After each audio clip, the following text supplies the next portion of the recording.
Boa noite, pessoal. Seja bem-vindo ao nosso Papo Reto, né? Começando hoje mais um programa e convidando você desde já para entrar no nosso canal, Papo Reto Podcast. Se inscreva lá, ativa o sininho para você receber as notificações toda vez que chegar vídeo novo. Comenta, dá um like, nos ajuda aí nessa movimentação aqui. Começando aqui com meu amigo Diego Rezende. Diegão. Boa noite, apóstolo. Mais um papo reto aí. É isso aí, pessoal. Vamos aí compartilhar o canal, se inscreva. Lembrando que nós vamos ter o sorteio dos 100 primeiros inscritos, aquele bolo da Sodier e 50 salgados. E depois o Dr. Manuel, que tá na mesa também. O senhor vai falar dele daqui a pouco.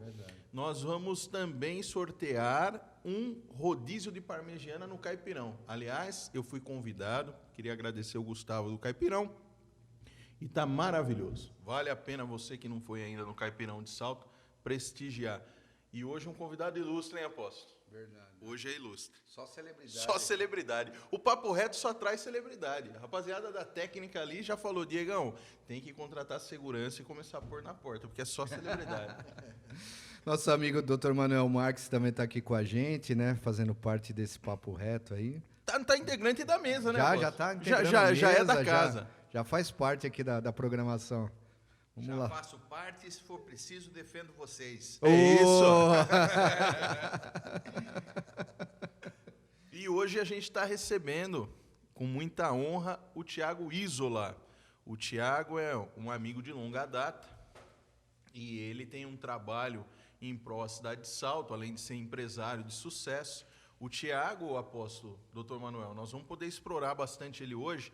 O Thiago está à frente hoje da Associação das Indústrias, né, da cidade de Salto, e também no momento que o mundo viveu uma pandemia, e aí no município de Salto, o Thiago assumiu aí, né, este ano, o Conselho Municipal também da Saúde, né, e fez um trabalho muito importante aí,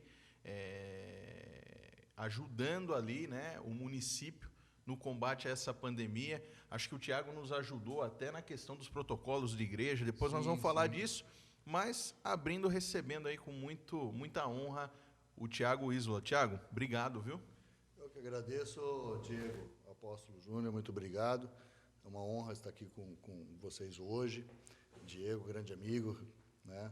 Dr. Manuel, né? Médico, empresário e tantas outras coisas aí. É difícil até falar desse homem aqui. Mas eu agradeço mesmo, estou à disposição. Quem me conhece sabe, eu amo essa cidade, nasci aqui, tenho meus filhos aqui, meus 7 filhos. E o que eu posso fazer, o que eu posso buscar no sentido de fazer a cidade prosperar, não só no sentido empresarial, mas no sentido também de tudo aquilo que refere ao bem-estar da comunidade, da população. Acho que eu entendo isso como uma missão de vida, né? Porque a gente, como homem, como ser humano, a gente tem que deixar um legado. Eu acho que esse é um propósito de vida. A gente tem que ter um propósito, tem que ter uma missão e a gente tem que executá-la, né? Porque uma hora, como todos nós vamos embora, né? Mas a gente deixar um legado, deixar uma história de vida, deixar pessoas com uma certa referência, principalmente aqueles que estão numa situação de maior vulnerabilidade, né? Ter oportunidade mínima de ter uma estrutura de voltar à vida, né? De ter uma história, de poder construir. Nós estamos construindo nossa história, mas tem pessoas que não têm condição de construir uma história. Eu acho que esse é o papel, essa é a missão de nós como seres humanos, como irmãos, como eu sempre falo. Eu tenho o hábito, você sabe, Sim, até por WhatsApp, eu verdade. chamo todo mundo de irmão, porque abaixo do céu eu considero todos meus irmãos, né? Independente de crença, independente de cor, de pele, independente de escolha sexual, acho que todos somos irmãos, o respeito deve ser prioritário acima de tudo. Bacana. E que quando a gente pode fazer alguma coisa, isso é ao nosso alcance, eu acho que é uma missão de vida e temos que ter o propósito de deixar um legado, né? É verdade. Tiagão, é isso que acho que nos motiva aí a levantar todos os dias de manhã e deixar esse legado, né? Dr. Manuel, o apóstolo Júnior tem mais experiência de vida do que a gente, mas eu acredito que a gente tem que ter, né, o objetivo e os nossos projetos futuros, mas é o que você falou, né? Sempre respeitando todo mundo. E eu já quero parabenizar de novo. Já comecei parabenizando, vou parabenizar de novo. Sabe por quê, doutor Manuel? Eu tenho a Laurinha de 8 e o Pedrinho, apóstolo, de 2 e 4 meses. Eu já fico doido. O homem tem 7 filhos. Não, já é herói.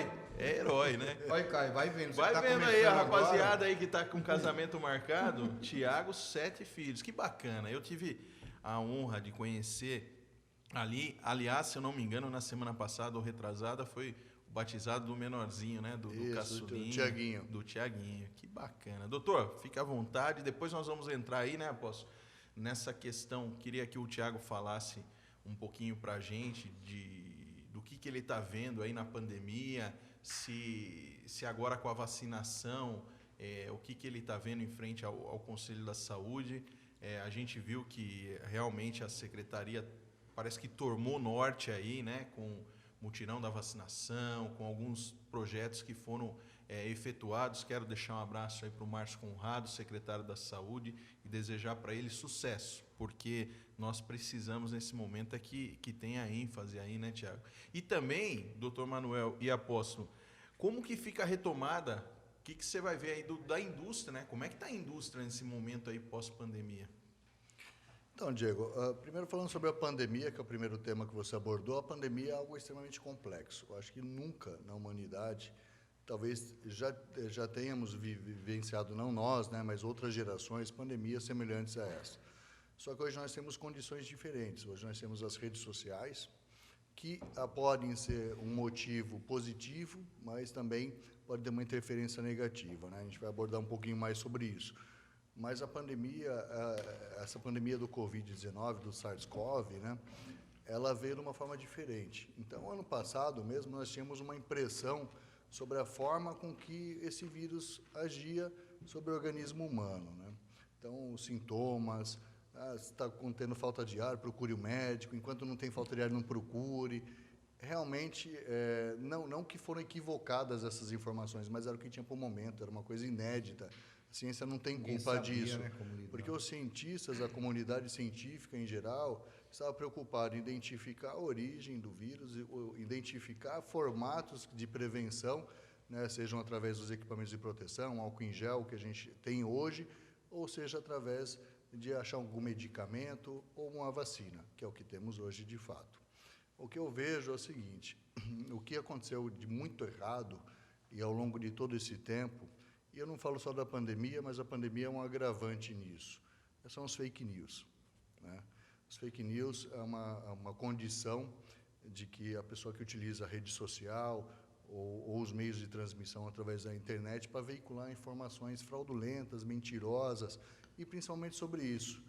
Porque imagine a situação, a comunidade, em geral, está vivendo um momento de que está perdendo um ente querido, um ente próximo. Até no passado, na verdade, isso era até distante, muitas vezes, de algumas pessoas. Hoje, todo mundo já conhece alguém que se contaminou. É verdade. Ou alguém que já perdeu a vida, né, para esse vírus. Então, é um momento de se levar coisas positivas, informações verdadeiras. Então, as pessoas estavam falando, a vacina tem nanochip, não tome a vacina. Outros falando, é um vírus, entre aspas, aí, chinês. Poxa, até, na verdade, é até negativo isso, por mais que tenha, de fato, sido a China a origem, vamos hipoteticamente dizendo, né, por mais que tenha sido a origem lá, seja através de morcego, ou seja através de algum outro fator, a gente não pode, de forma drástica, colocar uma comunidade toda, uma nação toda contra o resto do mundo. Então, a gente fala um vírus chinês, é muito pesado falar isso. É verdade. Né? É uma comunidade, tem pessoas, tem famílias ali, é uma comunidade. Né? Não cabe a nós identificar a origem de onde veio, cabe a nós se mexer e fazer o bem, né? Então, acho que o que agravou foi mais fake news. Ainda tem pessoas que não querem tomar vacina, por incrível que pareça. Tiago, eu estava vendo nos Estados Unidos, alguns governadores fecharam um acordo com o Uber para levar as redes de fast food. Se o cara tomar a vacina, dá o lanche para ele, tem o Uber para levar. Porque também lá, né, que todo mundo dizia, não, os Estados Unidos já vacinou todo mundo. Vacinou, lógico, mas assim, muita gente não foi tomar vacina por causa de fake news, né? Isso aconteceu não só no Brasil, mas no mundo, né? Sim. Tem a questão, Diego, acho assim, o direito constitucional nosso de ir e vir, de escolha, obviamente é soberano, né? Mas, assim, eu digo no momento atual, exatamente agora estamos vivendo. Agora nós não podemos escolher vacina, tá? Eu acho assim, a não ser em algumas situações muito especiais, inclusive no dia 6 agora, terça-feira, foi feita uma nova publicação, uma nota técnica do Ministério da Saúde, mudando até o formato sobre a vacinação das gestantes, né? Porque até então eram todas, até 45 dias pós o nascimento do bebê, todas estavam incluídas na vacinação. Aí viram, identificaram, por exemplo, que a vacina AstraZeneca, por ter o vírus, entre aspas, ativo, né? Os efeitos adversos que a vacina causava, poderia realmente atribuir alguns outros fatores e tiraram ela. Então, essa é uma nota técnica agora, inclusive, determinando que as gestantes apresentem uma prescrição médica para que elas sejam vacinadas, porque cada caso é um caso, né? E ainda, cada dia nós estamos evoluindo, né? Até então, nós tínhamos uma nota técnica de pouco tempo atrás, dizendo de outra forma diferente, porque a gente vai aprendendo, a gente vai vivenciando, Exato, é uma coisa dia a muito dia, né, nova, doutor? é muito, Dia a dia, né, Bolsa? é muito dinâmico, Diego, a saúde é muito dinâmica, e a pandemia tem se mostrado O nisso. doutor Manuel falou isso, Tiago, né? Acho que foi o doutor Manuel que falou, né? Que a medicina é um aprendizado constante, do dia a dia, né? Tiago, me permita fazer aqui um preâmbulo para... Nós tivemos no Ministério da Saúde, e nesse período de pandemia, nós estamos com o 4º ministro da Saúde.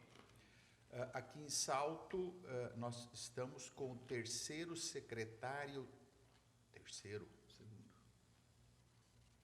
Na pandemia. Na pandemia, na gestão passada, ele acho que incluiu o Fernando, Fernando, Geraldo, né? Sim. Perdão. Desde que começou a pandemia, exato. Isso, exato. 3 secretários da Saúde. Aliás, fazer aqui um parênteses, uma surpresa para mim agradável, Márcio Conrado está trabalhando, está lutando por aquilo que se propôs, que é para a saúde. Mas cito os 4 ministros, os 3 secretários da Saúde, para dizer uma coisa. Você está à frente do Conselho, você está ali batalhando. Como é que você conseguiu, eu sei que você tem uma cabeça brilhante, mas como é que você conseguiu, nesse emaranhado todo, fazer o trabalho ter sucesso, o trabalho fluir? Meu amigo, na verdade, assim, eu assumi a presidência eu já era conselheiro, né? Eu assumi a presidência já em janeiro e a gente conseguiu compor um time. O conselho é um órgão deliberativo, não é consultivo, isso é importante entender, e ele é independente. Ele não depende da Secretaria de Saúde. Ele tem membros que compõem ele obrigatoriamente por uma resolução do Conselho Nacional de Saúde, mas o conselho tem que ser independente. Então, ele tem uma função fiscalizatória e também recomendatória. É bem semelhante a uma Câmara dos Vereadores, né? Então, o nosso trabalho é bem semelhante, de certa forma. Então, o que a gente tem feito? Unido esforços. Obviamente, a Secretaria de Saúde tem que ser uma parceira, tem que ser uma aliada. Então, aquilo que está incorreto, aquilo que não está procedendo de forma correta, nós cobramos, seja oficialmente ou seja extraoficialmente, porque as pessoas nos procuram naturalmente. Está na minha época de vacinar, está na minha época de fazer isso, está na minha época de fazer aquilo. Além disso, também propondo ações de melhoria para a comunidade, né? Porque a saúde é muito ampla. Quando a gente fala em saúde, o doutor sabe, é muito ampla. Tem um papel social fundamental na sociedade. Não é simplesmente a saúde, as pessoas acham que é doença e medicamento. E saúde não é doença e medicamento. Ela vem desde a questão de saneamento básico, ela vai muito longe. Então, o leque é muito amplo. Então, o nosso trabalho tem sido de equipe, ninguém faz nada sozinho. Então, você tem que reconhecer dentro do seu time as pessoas com suas características específicas e valorizar esse trabalho, e incentivá-las a que cada uma faça o seu papel. Então, hoje, nós temos um conselho extremamente atuante, inclusive, nós temos, por exemplo, semana que vem, uma reunião conjunta com o Conselho Municipal de Educação para discutir o retorno das aulas municipais. né? Não é porque voltou à escola estadual, enfim, é no âmbito estadual, municipal, e nossa obrigação está aqui, vamos cuidar daquilo que nos compete e fazer bem feito, né? Então, eu acho que, assim, o papel da liderança, quando você está como um presidente em alguma instituição, na verdade, você é o líder do barco. Então, você tem que incentivar todos remarem para o mesmo lugar. Você pode estar até numa tempestade, que é o que nós estamos vivendo na pandemia, mas se todo mundo remar junto, a gente vai enfrentar essa tempestade e a gente vai ver o horizonte lá na frente. Então, o nosso trabalho tem sido feito dessa forma, doutor Manuel. Uma forma conjunta, uma forma de equipe, e compartilhando, e cobrando, né? Inclusive, até adianto, é correlacionado ao tema da pandemia, mas, por exemplo, nós estamos fazendo enfrentamentos no âmbito fiscalizatório da antiga instituição que administrava o hospital, e já estamos cobrando a nova, né? Inclusive, já vamos entrar no Ministério Público do Trabalho, porque os profissionais de saúde estão se expondo demais, é exaustivo, é um trabalho complexo, esses profissionais estão sendo realmente extremamente heróicos nesse momento, porque um médico, quando se contamina com Covid, não tem mais médico no mercado, então o outro que fazia 24 horas vai ter que fazer 48 horas, então é complexo. O medo dele como ser humano, porque você olha o médico como médico, mas ele é um ser humano como nós. Tem família também, Tem né? família, então ele tem medo. E outra, ele está na trincheira, de fato, ele está na zona de guerra. Então, esse profissional tem que ser reconhecido. Então, quando é que entrou essa instituição atual que está administrando o hospital, eu já fiz apontamentos quanto à questão de salubridade e outras questões. Alguns profissionais me procuraram e disseram, olha, não está sendo certo. Então, tudo bem, então vamos fazer o que deve ser feito, né? Se está certo, vai ter que ser provado. Se está errado, vai ter que ser corrigido. Então, vamos buscar o Ministério Público do Trabalho. Foi deliberado isso em reunião, apesar de, como conselheiro, antes de presidente, eu sou um conselheiro, eu poderia fazer isso individualmente, mas eu sempre preferi levar a discussão ao time, ouvir a opinião de todos e deliberar conjuntamente. Então, nós vamos seguir com isso. Se estiver ok, está validado. Se não estiver, que corrija a tempo. Porque o que eles já estão passando, de não estar recebendo o que ficou para trás, imagine só, você está na guerra lá, trabalhando duro, e ainda você não está recebendo, você tem que levar alimento para sua casa. Né? O médico, a enfermeira, a auxiliar de enfermagem, todo mundo precisa da sua remuneração. É injusto esse dinheiro ficar retido, né? E esses profissionais não receberem, e ainda conviverem com medo de não receber de novo. Então, eu acho que o nosso papel, como um órgão deliberativo, né, consultivo e fiscalizatório, tem que ser feito na integridade. Eu costumo dizer que, se não for para fazer bem feito, eu estou fora. Né? Desculpa, ali. Qual é o critério para a formação desse conselho, para a escolha, para a votação? São técnicos somente que participam, pessoas da área técnica ou não? Como funciona a formação, a composição desse conselho? Não, apóstolo. Na verdade, existe um estatuto, né, um regimento, e é uma composição com a participação de toda a sociedade. Então, nós temos representantes da saúde, representantes de sindicato, representantes de instituições privadas da saúde, representantes da indústria, representantes do comércio. A ideia do Conselho da Saúde é ter a representação de toda a comunidade. Então, existe um percentual, um fracionamento ideal de cada tipo de segmento que compõe o Conselho Municipal de Saúde. Tá? Aí é feito o processo eletivo, né, enfim, e aí segue o processo. Mas existe uma regra para isso, um percentual com uma fração ideal que estabelece a participação de toda a comunidade, ou seja, nós temos praticamente a participação de quase todos os segmentos da sociedade no Conselho. Que bacana. O Tiago falava, né, dessa questão que não é uma questão só da pandemia, a saúde, envolve tantas outras, né? Mas uma coisa que é interessante, né? Como a gente não entendia lá atrás o vírus, né, doutor? Porque é o que o Tiago falou, todo dia, né? E assim, agora é a variante Delta, né? Que aparenta ser mais agressiva, né? São várias.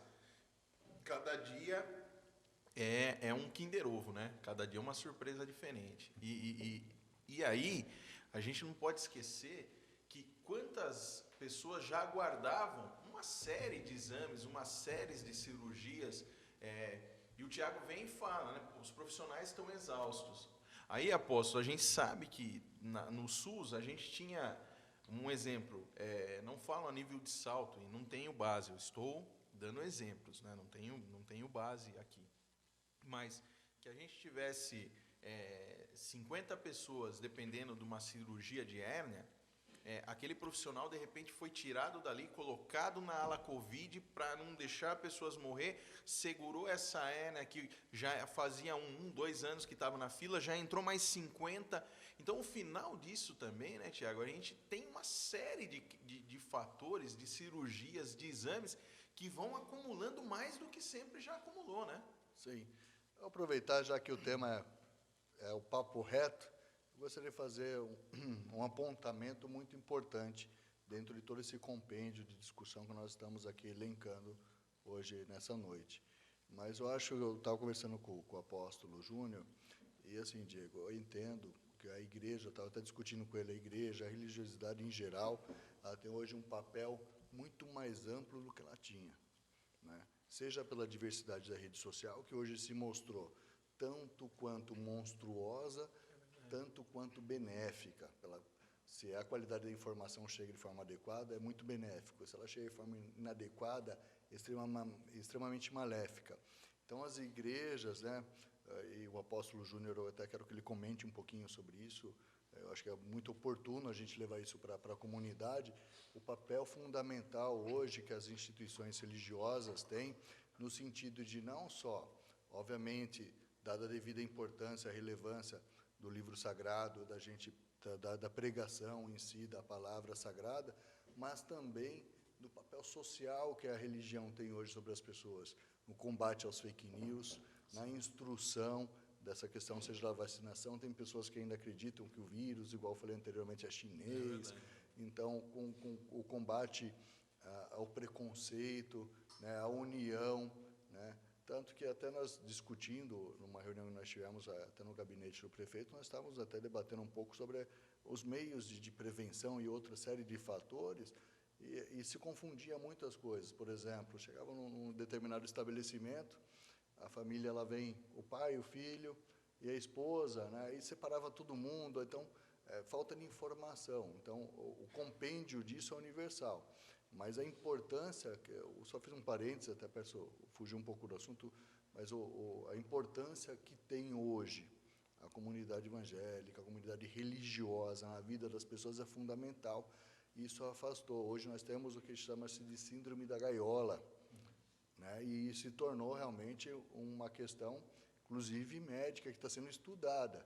As pessoas não querem retornar à escola, as pessoas não querem ir para a igreja, as pessoas não querem ir ao mercado. Agora eu tenho dados, eu estava vendo os dados da Secretaria de Estado da Educação, a evasão vai beirar 40%. 40% não retornam às escolas. E aí, muito alto. E aí, Diego, o que eu reforço, a importância do papel da igreja, do papel das instituições religiosas, das comunidades evangélicas, no seio da sociedade. O acolhimento já era difícil, né? O acolhimento, as pessoas, elas fogem muito, até, na verdade, quando a pessoa tem problema, é da natureza do ser humano ele fugir do problema, né? Eu gosto de resolver, eu falo, o problema foi feito para ser resolvido, joga para mim que eu adoro resolver problema. Mas a maioria das pessoas não tem esse perfil, então elas fogem. Então, às vezes, eu tenho um problema familiar, um problema amplo, e muitas vezes o acolhimento está dentro daquela comunidade que ela está, dentro da crença que ela quer. E aí ela precisa realmente da ajuda de um apóstolo, ela precisa da ajuda de um pastor, ela precisa da ajuda de um padre, enfim, ela precisa estar dentro de uma comunidade, participar de uma comunidade religiosa. Isso é fundamental. Primeiro, pelo fato da conexão com o Criador, né? E segundo, porque ali ela compartilha um grupo social que está desejando algo bom para todos, e é uma vivência comunitária importante, né, Nos apóstolo? últimos 2 programas a gente falou do papel, né, doutor, da importância nesse momento da igreja. Você, né, tem 3 mãos em especial que tem que estar unidas. É a mão da igreja, tem um fator com a ligação com o Criador, um fator psicológico muito grande e sociológico. É a mão da educação, temos que dar um jeito, e tem que ser dado, e está caminhando para isso, de que a educação retorne como um todo, tá? Porque isso implica, inclusive, em futuro da própria pessoa, em futuro da sociedade. Nós temos, no seu percentual, que se aumenta de produtividade e de qualidade de vida a cada ano de escolaridade, mas é grande. E a terceira mão da saúde. Então, você tem a educação, a saúde e a parte religiosa. Essas três mãos, em especial, têm que estar unidas. E antes que alguém reclame que não tem tempo para cooperar ou alguma coisa, não precisa ir longe. Temos aqui alguém que tem empresas para cuidar, que tem a Associação das Indústrias, que tem o Conselho para presidir e comandar, e ainda tem 7 filhos e a esposa, tá certo? E ele acha tempo para tudo. Ele acaba de dizer que, se você tiver um problema, joga que ele mata no peito e resolve, tá certo?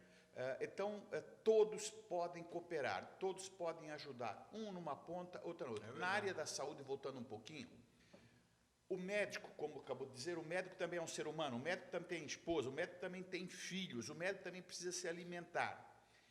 E posso dizer com conhecimento de causa, um plantão de 24 horas, que hoje tem alguns fazendo 48, um plantão de 24 horas, como diria um amigo meu, é um plantão de 240 horas. Vocês não têm ideia do que é ficar fechado dentro de um pronto-socorro 24 horas.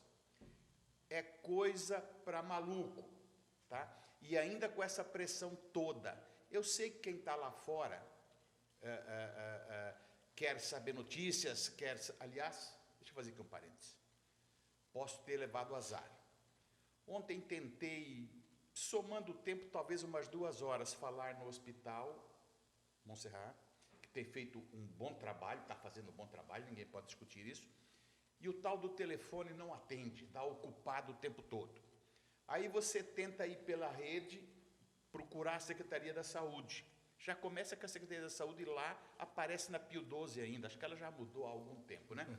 E às vezes que eu tentei, também ocupado. Eu sei que está todo mundo ocupado, mas, pelo amor de Deus, as pessoas estão aflitas. Eu sou médico, mas já tenho também 69 anos. Eu não vou ao hospital para saber uma informação. Eu preciso recebê-la, porque tinham pessoas angustiadas querendo saber, e era uma informação relativamente simples. Quero aqui agradecer publicamente ao Dutra, que ajudou nisso. Pessoa que estava internada e ainda está, mas está evoluindo bem. Mas ele é pai, é avô, é marido, e estava internado, e a família toda em desespero, e nós tentando. E volto a repetir, eu não vou, eu sou de risco, eu não vou lá no hospital. Se eu for obrigado a ir, ou se eu for chamado para ajudar, eu vou comparecer. Eu não vou fugir da briga, nunca fugi, tá? Mas então, não sei qual jeito seria dado aí para que a gente consiga ter uma comunicação melhor, já que o atendimento, na minha opinião, é muito bom. Era isso, e parabéns pela disposição, né? Não tenha doutor Manuel, antes até, se me permite, Diego e Apóstolo, eu queria fazer um comentário também, até porque eu fiz um questionamento, eu quero que o Apóstolo manifeste, porque, para mim, se você acompanha a minha família, você vê os vídeos, meus filhos estão sempre orando. É verdade. Né, eu faço questão disso, isso faz parte da minha formação e é parte da formação que eu dou para eles, né? Inclusive a liberdade religiosa, né? Eu tenho um filho que frequenta o Seixinoye, tenho um filho que frequenta a igreja evangélica, tenho um filho que frequenta a igreja católica. Eu acho assim, é a busca por Deus, né? Eu acho que se for correta, honesta, se for fruto do coração, é o caminho que tem que ser seguido, né? Eu acho que como pai cabe a gente fazer isso. Quando um pai empurra o passarinho, né? Empurrar, mal de dizer, mas empurra do ninho, é para ele ter o voo dele, né? Mas você tem que ensinar onde que é o caminho do horizonte. Né? Sim.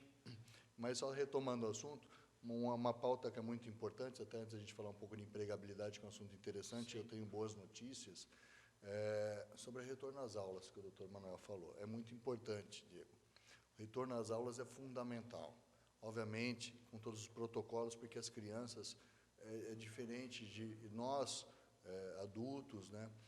ainda resistimos. Tiago, deixa eu fazer um parênteses que é muito importante e muita gente tem me perguntado. E ontem eu estive em Cabriúva, numa agenda do trabalho, com a secretária da Educação de Cabriúva, a professora Maria Zildo, um abraço a ela, nos recebeu muito bem em Cabriúva.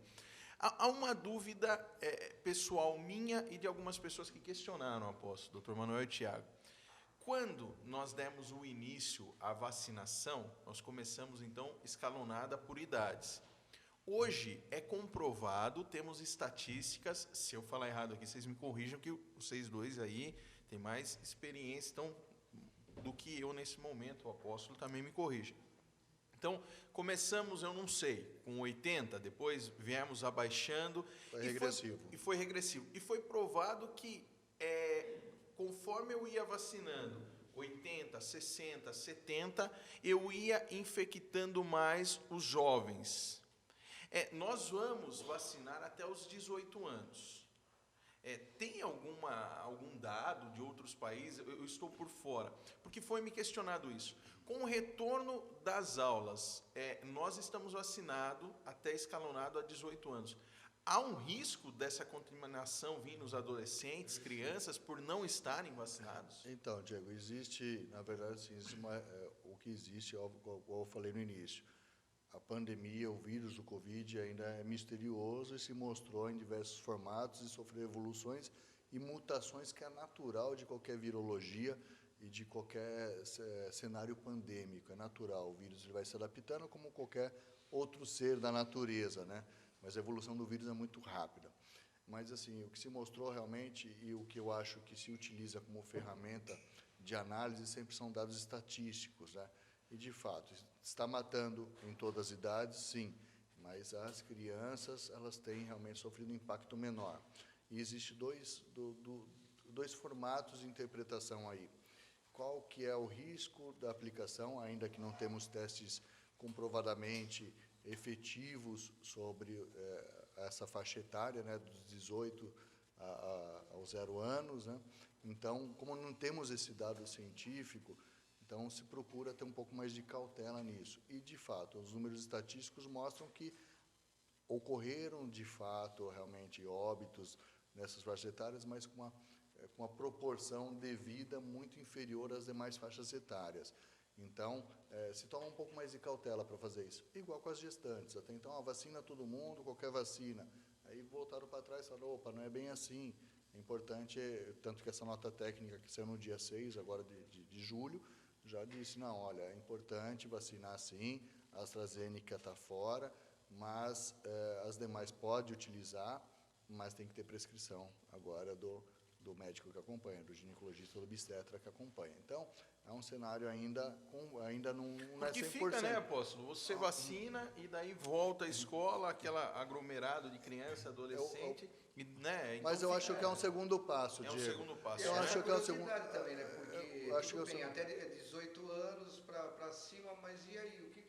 E os demais, os adolescentes? Eu acho que é um segundo passo, até o doutor Manuel, como médico, ele pode também nos dar um parâmetro um pouco melhor, mas ele sabe de fato o que acontece. Essa faixa etária que nós temos, a questão do desenvolvimento imunológico, o organismo tem uma resposta muito rápida. Por isso que a devida proporção de danos é menor, né? A resposta do desenvolvimento imunológico de uma criança, de um adolescente, é muito mais rápida que de um adulto, né? Então, o que mostra o momento é isso. Obviamente, eu falei, eu não posso comprometer dizendo que não vai acontecer nada de ruim, porque assim, esse vírus está sendo uma incógnita muito grande ainda, né? Mas, enfim, nós devemos proteger nossas crianças. Eu penso da seguinte forma, até antes de passar para o doutor Manuel, voltando no tema educação, eu penso a seguinte opinião, tá? Meus filhos, graças a Deus, nós conseguimos acompanhá-los, dar assistência para eles pedagógica em casa. Minha mãe é professora, minha tia é professora, quando a gente precisa de um suporte, está lá, minha esposa consegue acompanhar, eu dou o suporte quando que é necessário. Então, assim, eu preferiria, nesse momento, priorizar as crianças que estão em situação de vulnerabilidade, né? obviamente, os professores da área de educação precisam de um suporte complementar de outros profissionais para dar assistência na sala de aula, porque é diferente de falar para um adulto utilizar máscara, álcool em gel, fazer a substituição, diferente de falar para uma criança de 3, 4 anos. Então, precisa de um suporte. Mas nós temos dois problemas aí, né? Primeiro, a proteção da criança e a proteção do profissional da educação, quanto à questão da contaminação. Mas também temos um outro problema agravante que nós temos, e esse sintoma está se agravando muito no nosso país, né? Que é a crise social, né? O desemprego aumentou, o consumo de álcool, drogas aumentou, assédio sexual, abuso sexual infantil, o trabalho infantil aumentou a índices exagerados. Então, Remédios controlados, né? E outra, Diego, muitas crianças, infelizmente é triste, mas infelizmente muitas crianças iam para a escola para comer. É verdade. E aí agora o que elas têm? Tudo bem, a gente está mandando cesta básica, fazendo isso, mas muitas vezes é uma família desestruturada, tá? Muitas vezes até a cesta básica vende, para consumir droga, consumir álcool. Eu ia falar isso. E eu estava vendo, Tiago, alguns municípios não aderiram nem à cesta, aderiram a um valor mensal num cartão. E aí a gente sabe, dependendo da família, não usa para o alimento, né? Então, aí vem esse agravante. Então, a criança não tem o que comer. É verdade. Não tem o que beber, não tem uma estrutura social, querendo ou não, ela convive, tem esperança, que o professor tem esse papel, o professor é um segundo pai na nossa vida. O doutor Manuel é médico, é empresário, porque, né, teve um professor. Né? Nós somos o que somos porque nós tivemos um professor. Né? Quem não tem aquela lembrança carinhosa daquele professor, daquela professora especial, aliás, de todos que são especiais. Então, tem um papel fundamental a escola. Agora, eu acho que tem que ter uma seleção, tem que priorizar primeiro essas crianças no retorno à aula, de uma forma controlada. É um papel que a Secretaria de Ação Social tem que fazer muito firme, em conjunto com a... É um trabalho de rede aí, Isso, né? É um trabalho de rede. Trabalhar, monitorar, se possível até fazer testagem, acompanhar bem essas famílias, porque as crianças precisam comer, precisam se alimentar, precisam ter um convívio social e tudo mais. Porque é diferente da criança que está tendo a síndrome da gaiola, que é aquela que tem uma estrutura familiar. Então, ela está em casa, ela está na internet, ela está vendo TV, ela está se alimentando bem.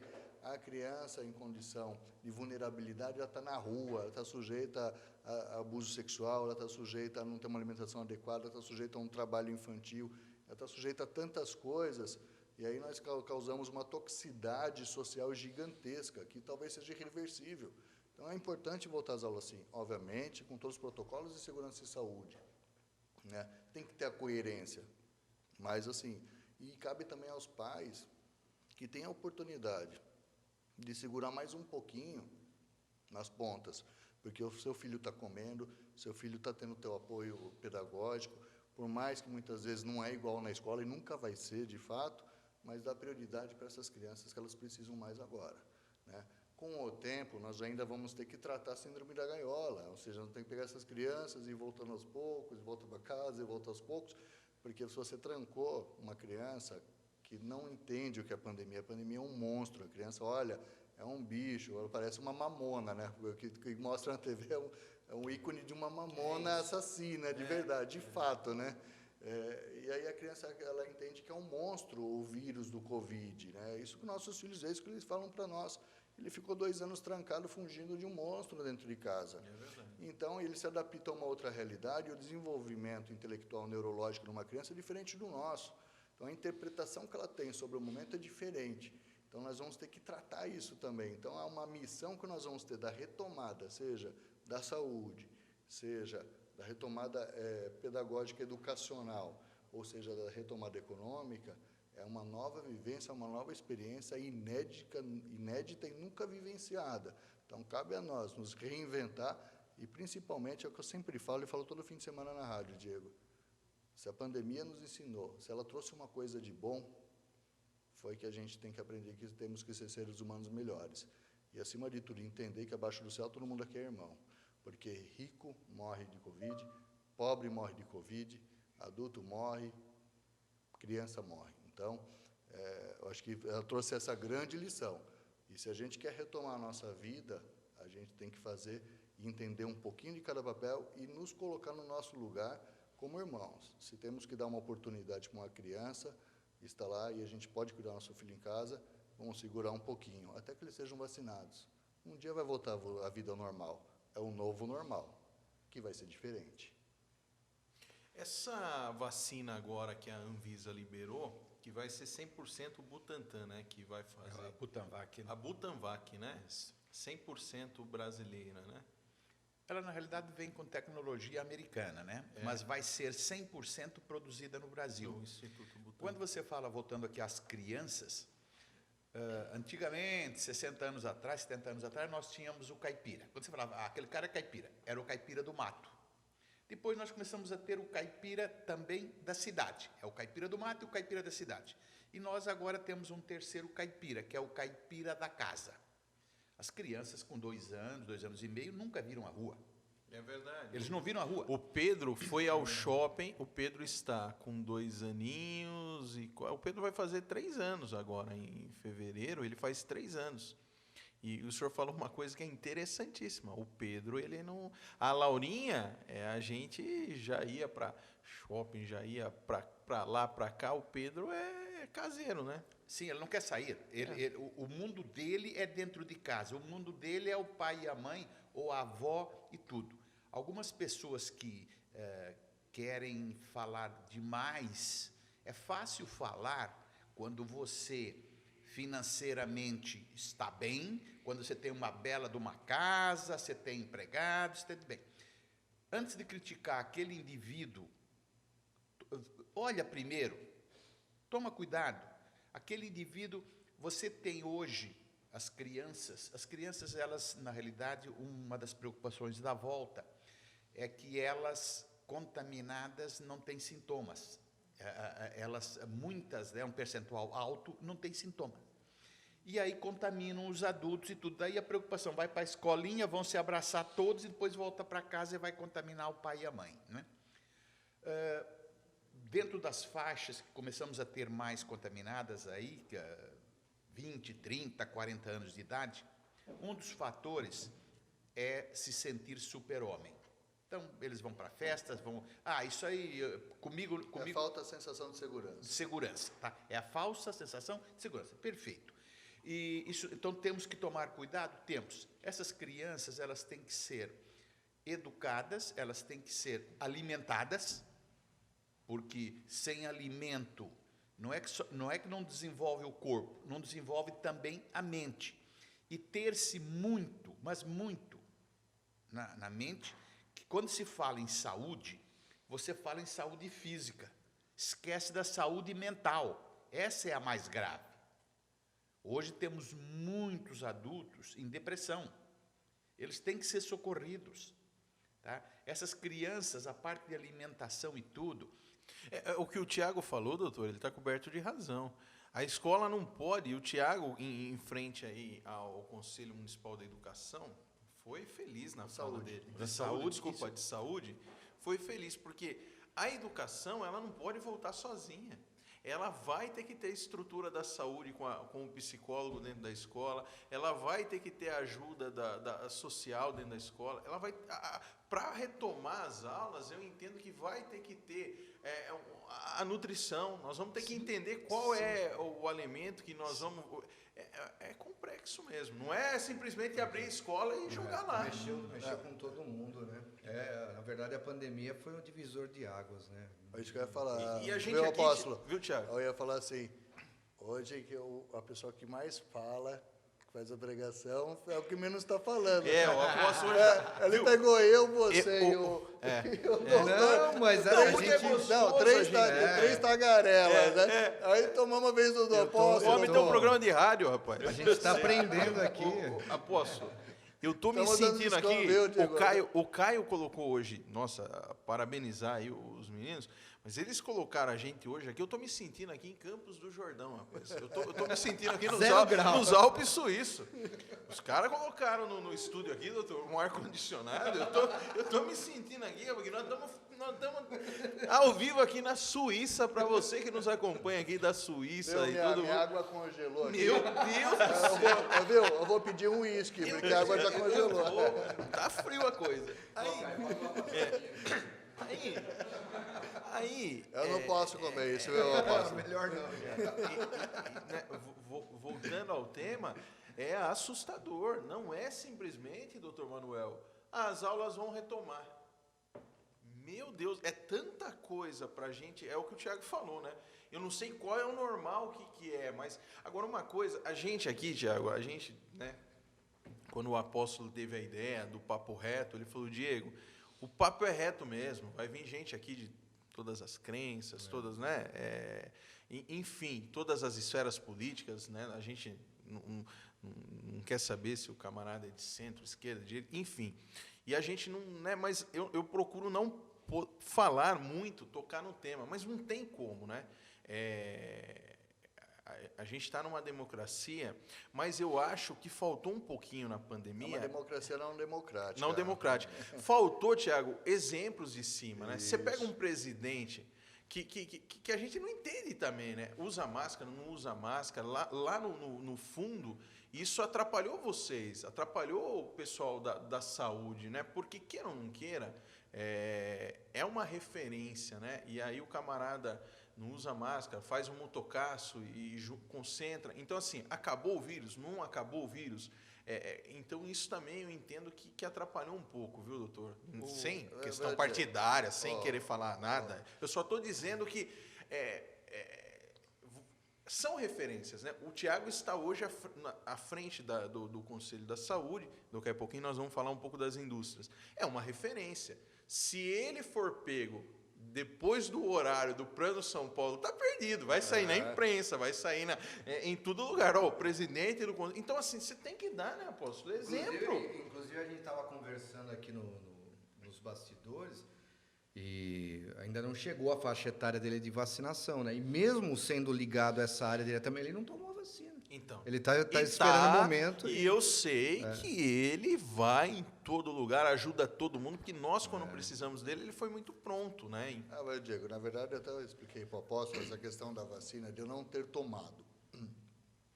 Apesar da minha formação profissional se caracterizar como profissional de saúde, apesar de ser proprietário de uma clínica médica, inclusive eu faço testagem Covid lá abundantemente na minha clínica, a qual eu laboro todos os dias, né?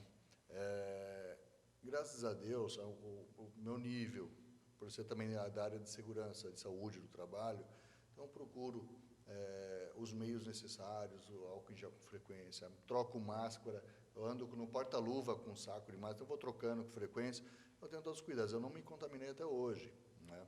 Então eu tenho todos os cuidados. Por outro lado, eu me coloco na condição realmente de um ser humano, né, de entender a posição dos irmãos. Então, eu prefiro que quem realmente precisa, quem tem comorbidade, enfim, as gestantes, as pessoas com idade mais avançada, as pessoas que estão mais vulneráveis, que elas sejam priorizadas. E quando eu falo em vulnerabilidade, aí até entendo que o plano de imunização deveria ser melhorado, que é o seguinte, eu deveria dar preferência para quem está em situação de vulnerabilidade, porque eu tenho dinheiro para comprar máscara, você tem dinheiro para comprar máscara, o apóstolo tem dinheiro para comprar máscara, o doutor tem dinheiro para comprar máscara, mas vai numa favela, você acha que o pai de família que não tem dinheiro para comprar arroz, feijão, não está tendo nem trabalho porque está tudo fechado, você acha que ele tem dinheiro para comprar uma máscara? Você tem dinheiro para comprar um tubo de álcool em gel e ficar deixando lá?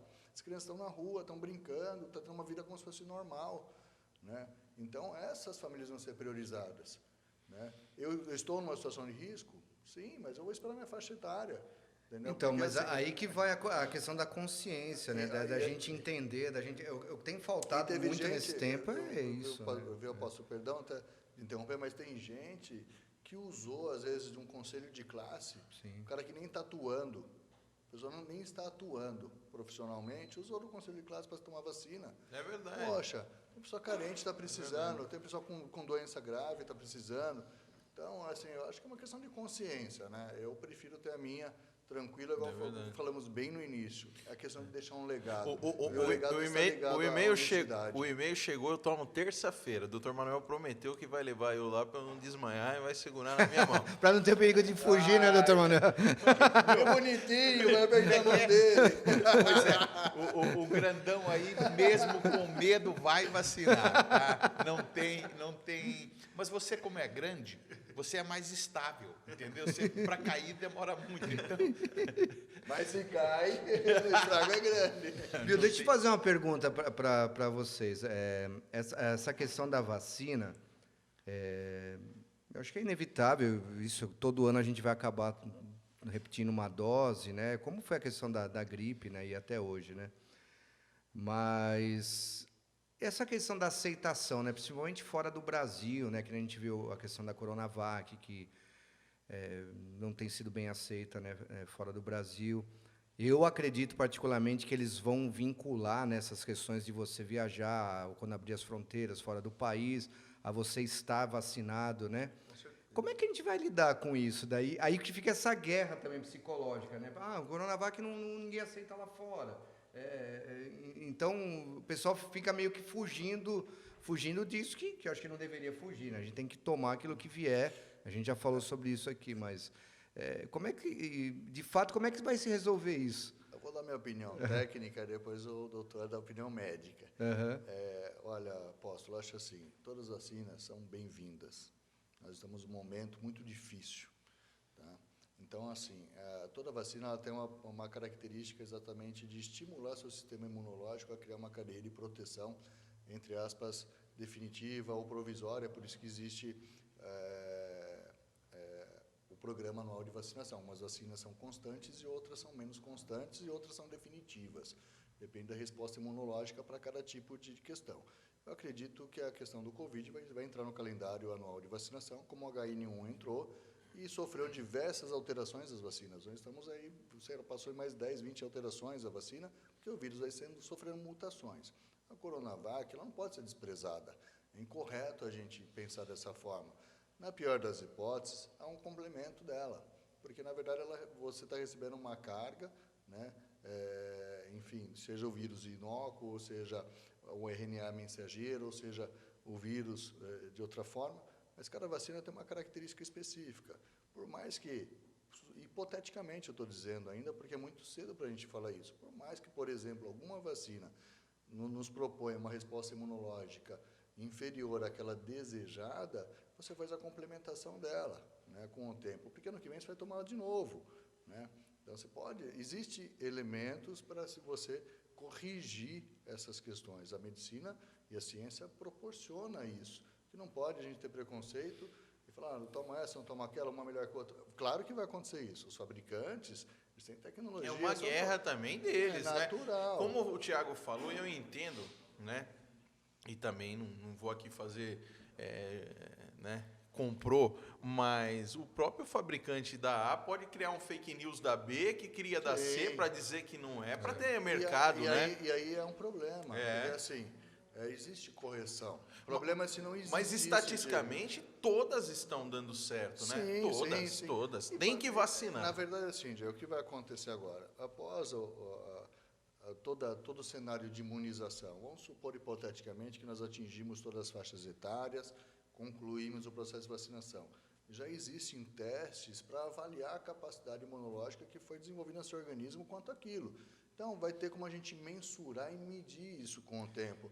E aí, sim, os próprios fabricantes vão se adaptar. Igual eu falei, a própria vacina do H1N1 não é a mesma que foi da primeira vez que saiu o surto, que nós tínhamos álcool na época, tinha todo um protocolo, muitas pessoas morreram, óbvio, não foi como o Covid, mas aconteceu. Mas hoje nós já estamos numa série de vacinas muito mais avançadas do que aquela primeira. Então, é um processo natural. O que a gente não pode é deixar de vacinar e esperar que chegue a hora daquela. Porque, de repente, para falar, eu quero tomar a Pfizer, eu quero tomar a tal, eu quero tomar a Y. Toma a que tem disponível, porque no ano que vem vai ter outra. Se também ela não atingir a capacidade imunológica, se um dia, hipoteticamente, for comprovado isso, vai haver um meio de correção necessário para isso. Então, só que no meio do caminho, você pode perder um ente querido, você pode morrer, verdade. E você pode transmitir para outras pessoas, e, de certa forma, está matando outras pessoas. Então, quanto antes chegou a sua faixa etária, se foi convocado, vai vacine. Entendeu? É diferente, aí eu ponho só um parênteses, é diferente do caso das gestantes, que é no caso da AstraZeneca, que tem uma propriedade muito específica, pode causar uma reação adversa. Então, no caso das gestantes e puérperas, foram suspensas a aplicação da AstraZeneca. As demais está liberado, tá? Mas com exceção disso, acho assim, vai e toma aquela que está disponível naquele momento. Porque quanto antes você começar a adquirir uma capacidade imunológica maior, é menor a probabilidade de você ocupar um leito. Com que certeza. uma outra pessoa mais jovem que você que ainda não foi vacinado vai ocupar. Então, é uma questão social agora.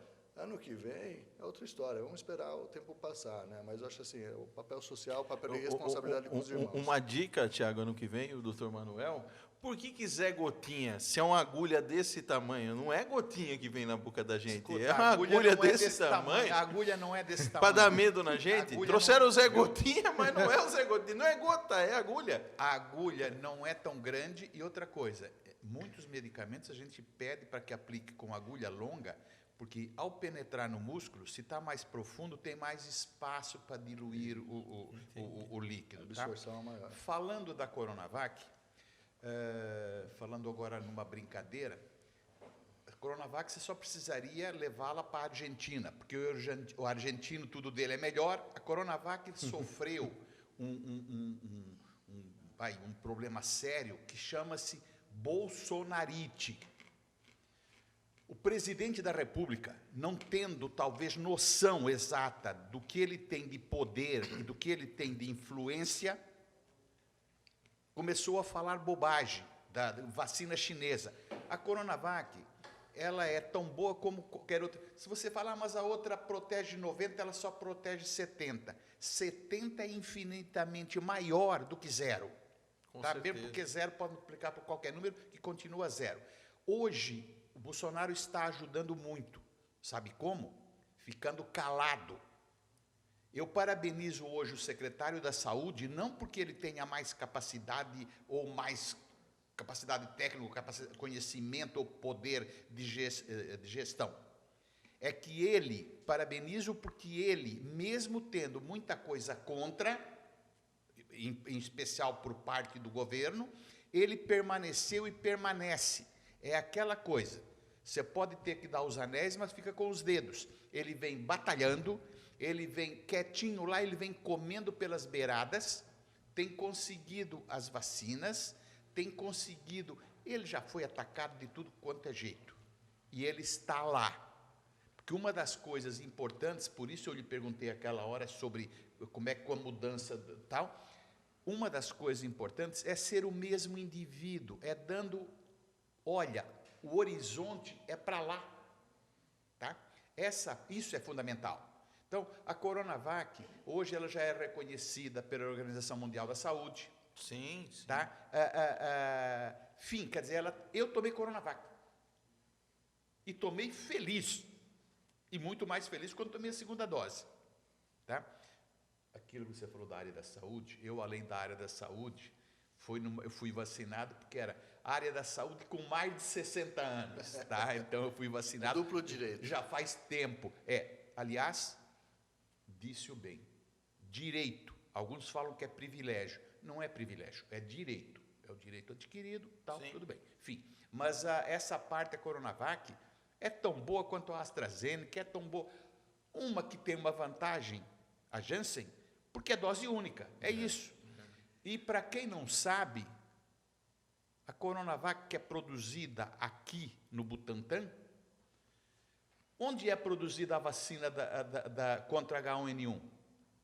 Butantan. No Butantan. É lá e é exportada para o mundo todo. Isso é interessante, ó. Eu não sabia disso. Mas a Janssen... Doutor Manuel, mas assim, essa questão da capacidade imunológica, né, eles estão testando agora. Conversei com algumas pessoas que fizeram o teste, né? Então, alguns dão um percentual bem mais baixo, outros um pouco mais alto.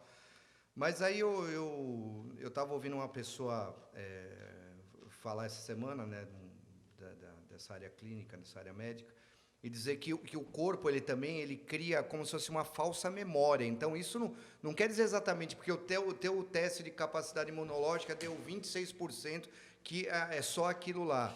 Eu não entendo, obviamente, disso, mas, enfim, então, assim, a gente não deve se preocupar com essa questão, como o senhor falou, de fato. Não, porque... e voltando às gestantes, pelo amor de Deus, tem chance, vacine-se. As puérperas, que são aqueles 45 dias, está sendo comprovado que esses bebês que estão sendo amamentados pela mãe, e a mãe já foi vacinada, eles estão desenvolvendo anticorpos. Bem legal. Tá? Isso aí é extremamente importante. Além da alimentação, que não existe nenhum alimento mais completo do que o leite materno. Até porque não é sagrado, né? Sim. E, então, essa parte, vacine-se, o seu filho precisa, o seu filho agradece. Ele agradece pelo leite, por esse leite que leva a ele essa imunidade. Essas crianças estão ficando imunes. A questão da testagem da capacidade imunológica é muito cedo ainda para se falar. A resposta que cada vacina tem, seja aquela pós segunda dose, ou seja de dose única, ainda não se tem realmente um padrão necessário do tempo de resposta. O seu organismo vai desenvolver sua capacidade imunológica com o tempo. Por isso que nós temos calendários anuais de vacinação, como HN1, né, que são as respostas imunológicas. Então, as notícias não dá para a gente chegar e falar assim, olha, a vacina X, após 60 dias, você tem uma capacidade imunológica já desenvolvida. Não necessariamente, tudo é muito Mas novo. é o que você falou, essa né? questão do fake, né? Que fake news que vai correndo. eu acho Alguns assim, meios de comunicação soltaram que teria que tomar a terceira dose da eu Coronavac. vi isso daí Pode também. ser que tenha que tomar, pode ser. e não só dela, como de outras. De Na outras verdade, também. assim, nós não podemos se precipitar, nós citamos o caso da Coronavac, que foi a primeira que chegou aqui para nós. Mas não necessariamente pode ser ela, pode ser uma outra. Isso aí a gente vai saber com o tempo. Na verdade, Sim. a gente não pode ter preconceito, né, e dar nome aos bois que não são bois, né? Sim. Então, assim, a Coronavac é inferior à Pfizer, é inferior à Janssen. Não. O que se tem é que se ter sabedoria para saber utilizar adequadamente. Como o doutor falou, das gestantes, obviamente, tem uma que tem uma resposta diferente, não, beleza, pode dar outra, ok. A da Janssen, por exemplo, o que a gente poderia fazer, é uma ideia minha, tá? Não que eu não quero ser atrevido até de falar isso, mas, por exemplo, as pessoas em situação de vulnerabilidade, nas favelas, nos bairros, moradores de rua, tem que tomar dose única. A dificuldade da qualidade de informação. Só mal tem um computador, mal tem um tablet. Como é que recebe um e-mail? E você acha que ela vai lembrar que depois de 60 dias, 90 dias vai ter que tomar a segunda dose? Então, essa é uma questão de prioridade social, de interpretação do que a gente tem. Então, hoje nós estamos recebendo vacinas de todos os tipos. Então, eu acho que o Plano Nacional de Imunização, infelizmente, individualmente, nós não temos o poder de fazer isso, seria maravilhoso. Apóstolo, os dados, as estatísticas de quem tomou uma dose só e não vai na segunda é altíssimo também. As pessoas só tomam uma dose e não voltam a tomar a segunda, Tiago. Então, mas aí... Mas tá errado, e aí, né? Diego... Tem Tem que essa tomar as consciência. duas, pessoal. Aí tem um apóstolo aí de testemunho, e todos nós. Você vai realmente uma comunidade mais carente, não se tem internet, não tem telefone, a rede elétrica muitas vezes é num formato até de gato, entre aspas, é a forma com que eles convivem hoje. Aí como que você vai convocar uma pessoa dessa para tomar uma dose, e uma é 45 dias, outra é 90 dias, a outra... Ela não vai lembrar. Então, acho que essa é uma questão de rever um pouco o plano, já que temos a opção, rever um pouco o Plano Nacional de Imunização. É uma opinião pessoal minha, tá? Mas é bacana, Mas eu também acho assim, concordo. essa população, até uma questão nossa de afinidade, nós temos condição de lembrar quando nós temos uma segunda dose, então por que não fazer isso? E dar prioridade para aquelas pessoas que não têm a condição de lembrar, que às vezes não tem nem a estrutura de deslocamento, até pelo contrário, a forma do deslocamento expõe ela muito mais. Então, por que não priorizar elas se existe uma vacina de única dosagem, né? É uma ideia, mas eu acho que a gente tem que pensar... É como a questão da vacinação. Vamos falar da nossa cidade aqui, a questão. Pô, se existe um plano nacional, eu não consigo entender essa questão aí de... eu tenho que esperar o e-mail chegar. Salto é um dos poucos lugares que está acontecendo isso. Eu tenho que esperar eu receber um e-mail, que a maioria não tem recebido, né? Eu não tomei minha vacina em Salto, eu fui tomar em Itu, por conta da idade, da faixa etária, e eu não era chamado aqui, eu fui lá e tomei. Alguns dias depois, aí ligaram para mim, eu recebi uma ligação, olha, teu e-mail estava errado, não foi, olha, eu agradeci, já tinha tomado, enfim. Mas assim, eu não consigo entender isso. Por mais que a gente faça mutirão, como está tendo hoje. Né? Mutirão, né? Mas por que isso? Por que dificultar se o plano é nacional? Se deu a faixa etária, ou se hoje é comorbidade, enfim, por que não chega lá, você se identifica e toma vacina? É simples assim. De qualquer maneira, isso vai constar no seu CPF ali. Então, sabe, eu acho que essa gestão, né, da parte de vacinação, né, de salto tá muito ruim, na minha forma de ver. Tá péssimo isso daqui. A gente tinha que Não melhorar se jogue isso, aqui voltando a falar novamente, não se jogue isso nas costas ou na conta do Márcio, que é o secretário Sim, hoje, sim. porque ele já pegou isso. Já pegou andando. Caminhando. Uma das coisas de tentar organizar isso é a gestão. Porque se salto tem, olha, para 50 a 60 tem 2.000 indivíduos. Então, a vacina vem do Estado para cá para 2.000 indivíduos. Tá? Se vierem 500 de fora para cá, alguém daqui vai ficar sobrando sem... Mas concordo, o sistema é nacional, não é municipal, ele é nacional. Neste momento que nós ainda não temos a vacina à vontade, nós não temos, então tem que se fazer essa gestão. Agora, o que tem de gente que para aparecer ou por incompetência tenta supervalorizar as coisas, vamos tornar a coisa mais fácil. Essa coisa de não voltar à segunda dose, o indivíduo pobre, ele não tem como receber um e-mail, ele não tem meio de transporte, ele tem um monte de desculpas, que é o contrário do que nós estamos aqui falando, que nós enfrentamos no peito e vamos, mas nós somos cultos. Nós temos nós temos uma população aí muito carente. Inclusive, eles não vão se lembrar. Por que eles vão se lembrar? De segunda dose? Segunda dose do quê? Da vacina, meu filho. É amanhã. Não lembrei. Não lembrei porque ele não tem nem o hábito de anotar. Aí ele vai falar assim, anotar aonde? Eu não tenho tablet, eu não tenho celular. Porque todo mundo acha que todos têm celular, tem tablet, tem... Enfim, não tem. Não são todos. Uma boa parte não tem. Tá? Não tem acesso à informação. Vamos tentar, né? através do bairro, tem lá o telefone, todo mundo que se vacina, deixa um telefone de recado ou alguma coisa. Vamos essa parte social, vamos ativá-la mais. Aí, justamente, o presidente do conselho, é fundamental isso, vamos buscar o indivíduo. Eu acho que quanto mais a gente facilitar nesse momento, as coisas vão andar melhor, né? É isso que eu não entendo por que a gente dificultar tanto as coisas. Tudo bem, essa questão da segunda dose, eu acho que a pessoa já tem que sair de lá com essa informação de fato, tá com um papelzinho, é o mais simples, tá marcado, tal data você vai voltar a tomar. Mas até mesmo a primeira dose, né, essa questão de você ficar guardando, porque tem um monte de gente que eu sei que não recebeu e-mail nenhum. E se não foi atrás, não conseguiu tomar. É verdade. Mas nós não precisamos ir muito longe, apóstolo, até com relação coligado à questão da vacina, mas vamos pensar numa situação. Nossos irmãos em situação de rua. Nós estávamos numa discussão exatamente sobre esse tema. A pessoa falou, tem o Centro Pop, tem centros de acolhimento como que a gente atua, mas, enfim, tem os irmãos em situação de rua. O camarada falou assim, mas o cara é drogado, alcoólatra, ele não quer. Né? Aí, realmente, está a pequenez, né? A forma pequena de se pensar. Ele é um irmão nosso, pô. Ninguém está ali porque quer. Venhamos e convenhamos.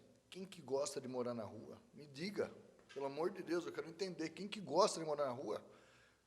Um camarada que está usando entorpecente, crack, cocaína, qualquer outro tipo de entorpecente, ou está num nível de alcoolismo severo, até a questão neurológica, a questão psicológica dele já está arrebatada. A conversão disso para a pessoa se ressocializar é muito difícil. Eu não posso esquecer ele. Ele não quer, ele prefere ficar na rua. Não é que ele prefere, é dependente da rua, porque ele precisa estar na rua para consumir droga, precisa estar na rua para pedir uma esmola, para comprar álcool. O que a gente tem que fazer, e o poder público tem que ter essa missão, e nisso tem que ser mais incisivo. Eu acho que e nós também temos que fazer o nosso papel, ser mais incisivo no acolhimento. E são irmãos.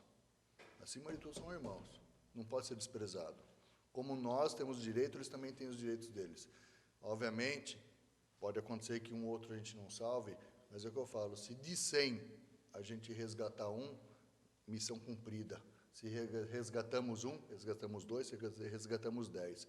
Então, o carinho, a forma de a gente tratar as pessoas deve ser muito maior do que simplesmente descartar, porque é mais fácil.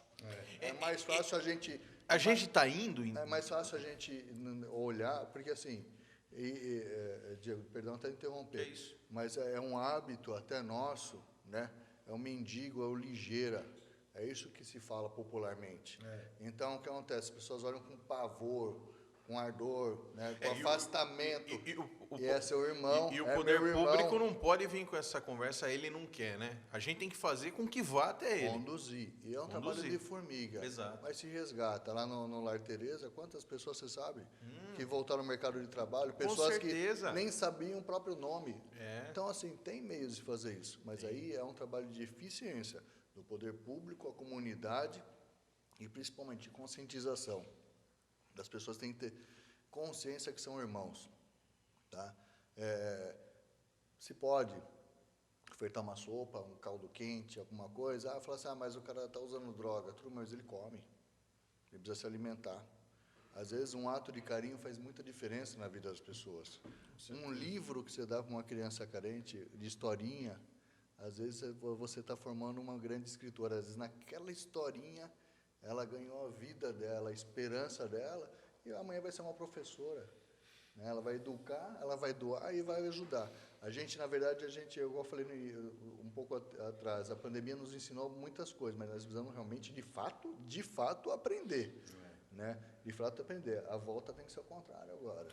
E não dá mais para o poder público trabalhar carreira solo. Cada secretaria, como se fosse uma prefeiturinha, no parâmetro do ministério, no governo federal, cada ministro fazer o seu papel, ou se trabalha em rede, nós precisamos vacinar o morador de rua, tá? Qual é o papel da Secretaria da Saúde, da Ação Social, o papel da Defesa Social, né? Então, é juntar todo mundo. Da associação, da igreja, o que nós podemos contribuir, nós, né? Eu creio assim também. Aposto, doutor Manuel, para a gente passar para o segundo bloco, que seria a questão das indústrias, né? E falamos bastante aí de pandemia. De vacina, tudo. Tem mais alguma pergunta? Não. Eu tenho uma pergunta, mas é justamente a virada. Ok. E perguntar para a pessoa certa. É mais fácil, aliás, é mais difícil enfrentar a pandemia ou enfrentar as feras da indústria? Olha, Boa. as feras da indústria, eu vou te falar, na verdade, se tornaram grandes heróis na pandemia. Pronto. Tá? E para mim foi uma grande surpresa e uma grande felicidade. E eu falo não só da indústria grande, como a pequena. Quando começou a pandemia, a primeira dificuldade que nós tivemos foi com os órgãos vinculados ao poder público, porque tudo depende de licitação, é engessado. Bombeiro, GCM, o próprio hospital, profissionais da saúde. A indústria foi o que muniu nesse primeiro momento. Eu lancei, assim que começou a pandemia, doutor Manuel, nós lançamos, junto ao PAN e à CISA, a campanha de arrecadação de EPIs. Milhares, foi rápido demais. Só num discurso, no grupo, o negócio tomou uma proporção muito grande, conseguimos manter álcool em gel e EPI por muito tempo nessas instituições, até que elas se reorganizassem. E até hoje fazemos isso.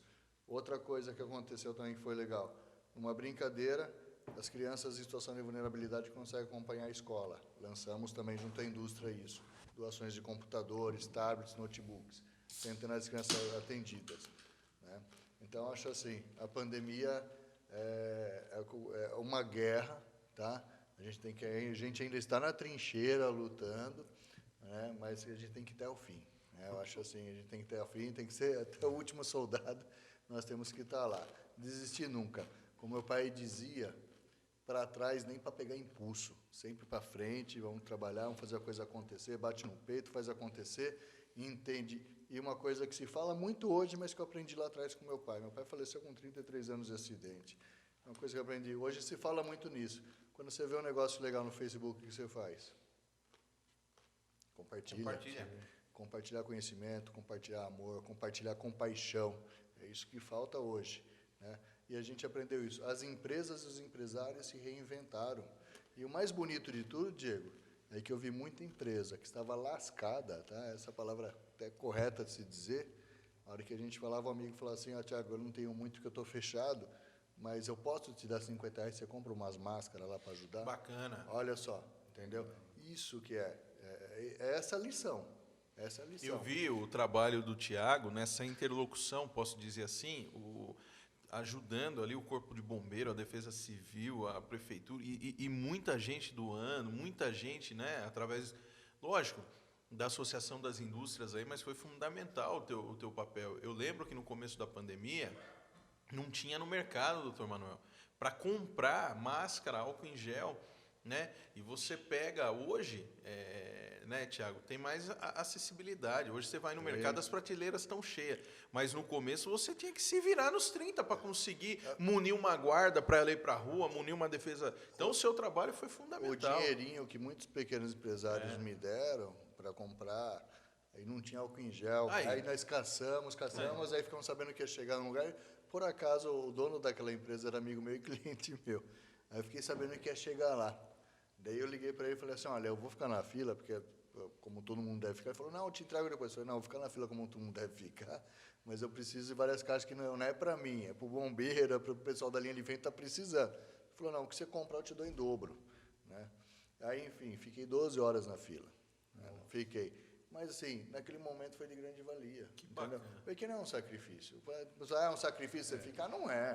Pelo amor de Deus. E a retomada fazer da o bem. economia? Como é que nós vamos... Então, Diego, na verdade, sim. E aí nós temos dois paralelos. Na verdade, o Brasil, muitas indústrias ganharam um vigor com a pandemia. Por quê? O mercado internacional teve problema para abastecer o país.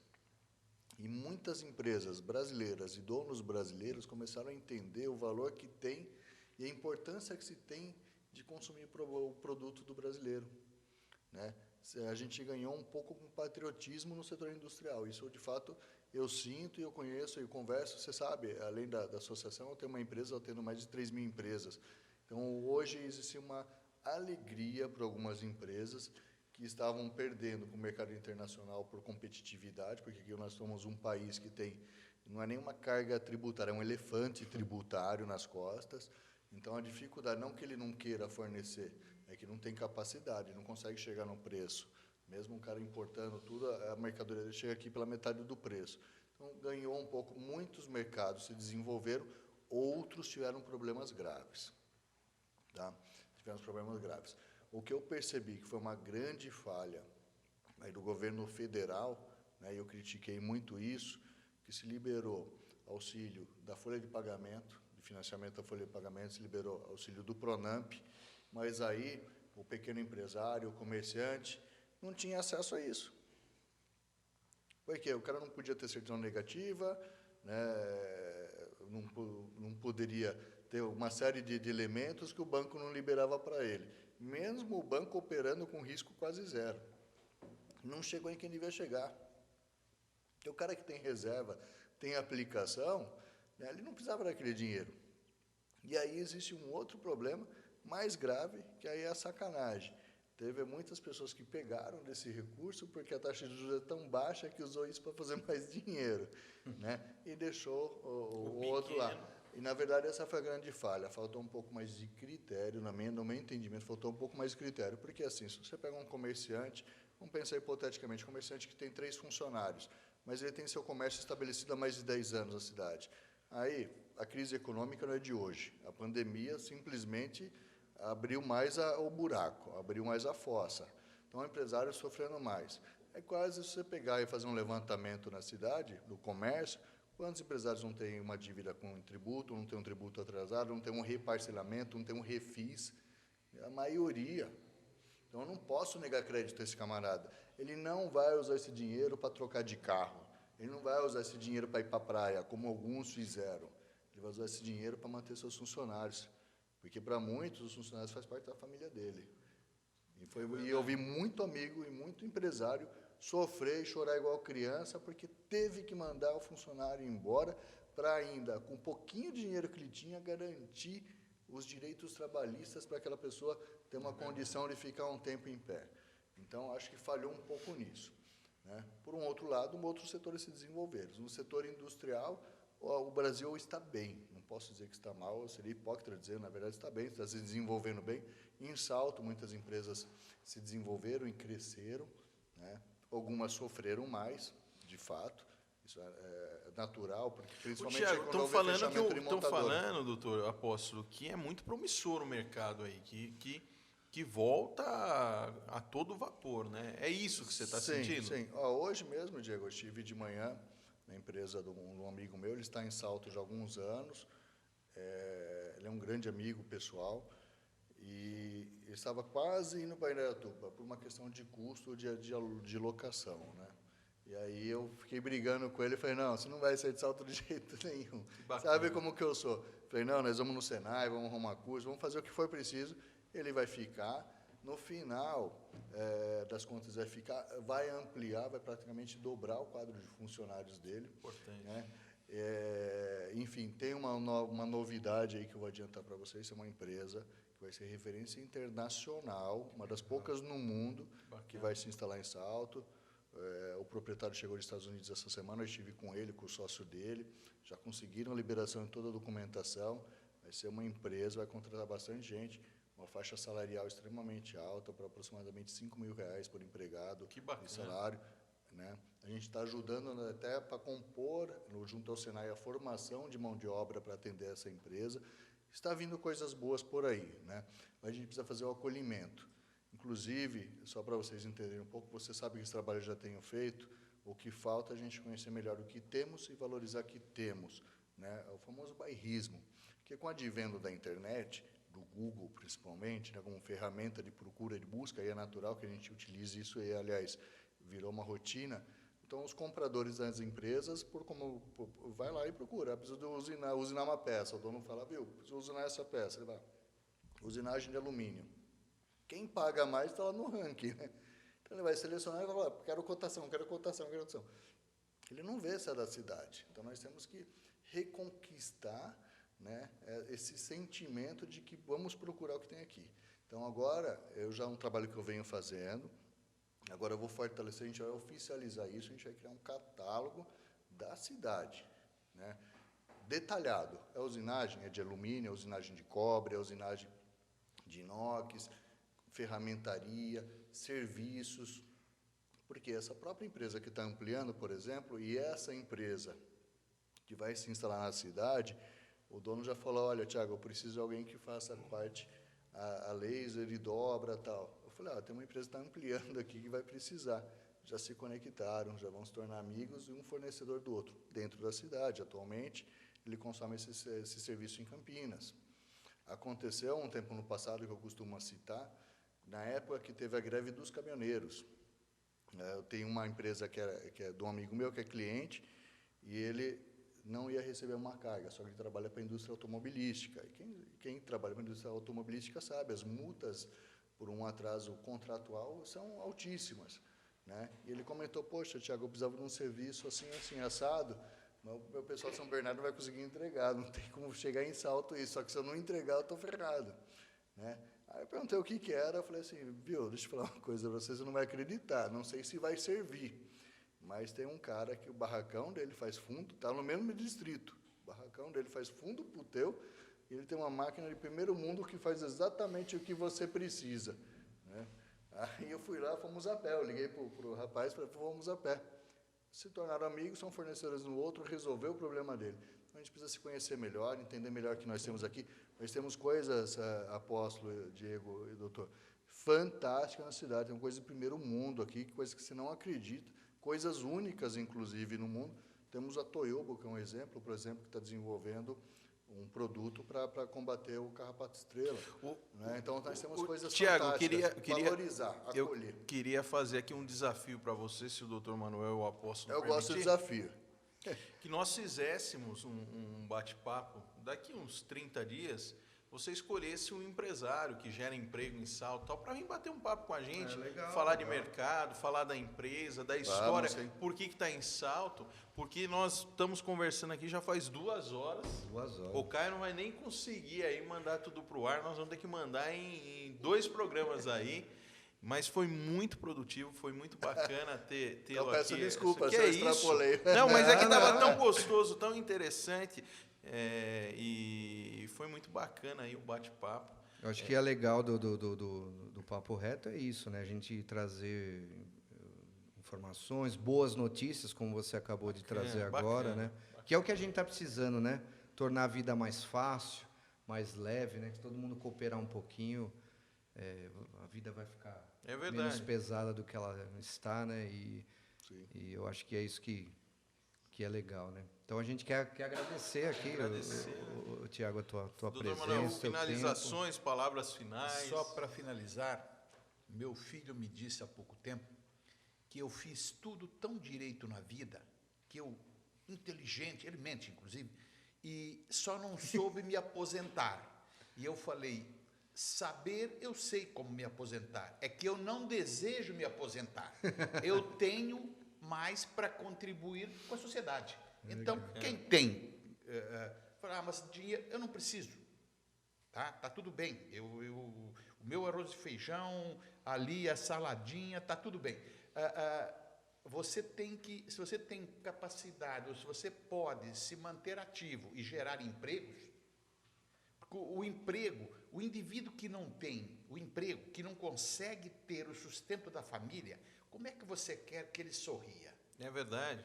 Ele não tem preguiça, ele quer ter trabalho.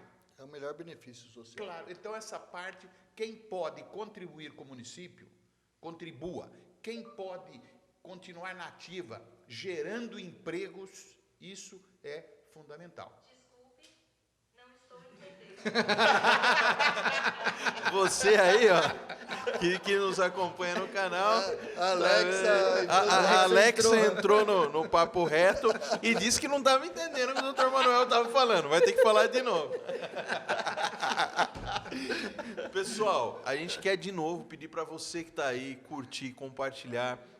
Tem uma novidade aí nos próximos dias do canal, uma retransmissão que nós vamos fazer de cada podcast aqui, de cada Papo Reto. E a gente quer pedir para você, vai lá, dá um like, curte aí o canal. Agora nós estamos no Instagram também, você vai lá no Instagram, né? Vai na bio do Dr. Manuel, não é assim, Caio? E vai lá e acompanha aí o Papo Reto. É isso aí. Eu ia falar um negócio até esqueci. Pergunta para... Tá. Chama a Alexa. Legal que a gente começou o programa a 0 grau e está terminando. Agora eu tô me sentindo aqui, lá agora em Maceió, na beira do quiosque, aquele sol de 40 graus. Vou ter que tirar a blusa, porque desligaram tudo, esquentou. Estavam gastando energia, você reclamou, eles Passou de 2 horas, falou, vamos esquentar aí os caras. Vamos tirar esses caras. Passou de 2 horas, mas vamos tocar eles, saca fogo lá. Foi legal, gente. Obrigado, Tiago. Obrigado, Dr. Manuel, Diego, né, por mais um Papo Reto aí. E vamos lá, até a próxima aí. Valeu, gente. Até a próxima. Valeu.